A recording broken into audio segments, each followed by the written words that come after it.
Well, we're disappointed with the timing of the article at the weekend. We feel it's important that we address the article itself and also address our supporters on what's happening with the group and Finn's situation. Finn came into our camp on the Sunday evening, their first night as a squad, which would have been an important opening period for us to bring the group together. He was asked to stop drinking by a couple of our senior players in our leadership group later that night. I saw him around 11:45, but he'd already decided to leave camp. He chose not to come back in the following day until I met him that evening. And even though that was a really positive discussion, things obviously haven't developed that Finn can come back into our camp. Well, I've loved coaching Finn for 7 years. He's really coachable. He's obviously a brilliant rugby player. Takes on board information.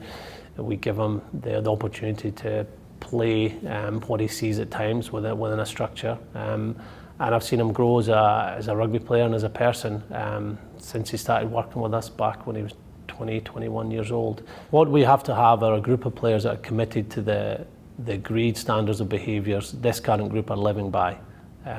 This group have really came together as a squad.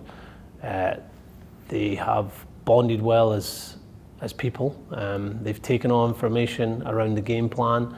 They've worked really hard on the training field and in the games we've played. And leaders have emerged that have driven our meetings, driven what we talk about or the players talk about on the field. And that's been brilliant to see from a coaching point of view. We attract players or select players from, I think it's 12 clubs throughout Europe. So they've all got different ways of doing things, whether they train Monday, Tuesday, Wednesday, or Monday, Tuesday, Thursday, whether they do hard sessions at the beginning of the week or late in the week, whether their game plans are different.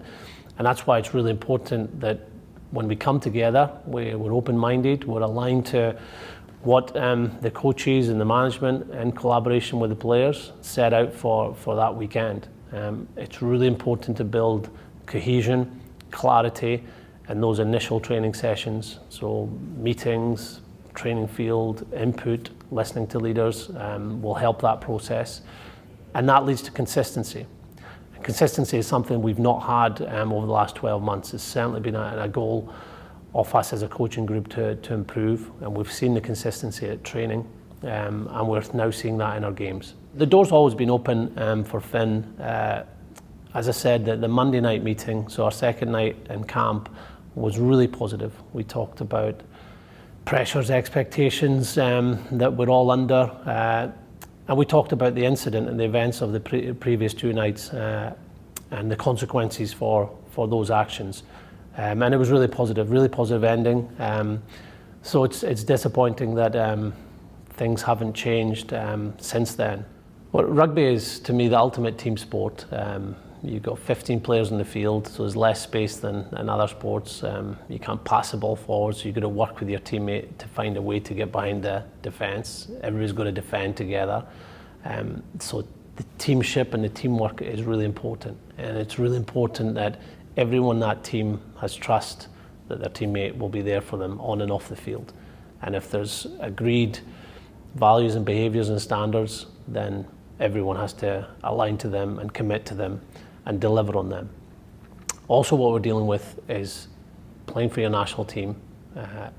It's huge responsibility to represent your nation in the best possible way on and off the field. And further to that, we're playing against the best international sports teams around.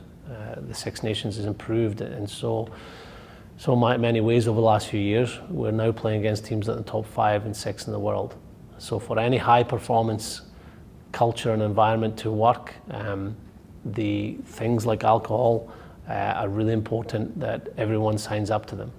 Those little parts of your performance and your build up to your week can make the difference in whether you win or lose at the weekend.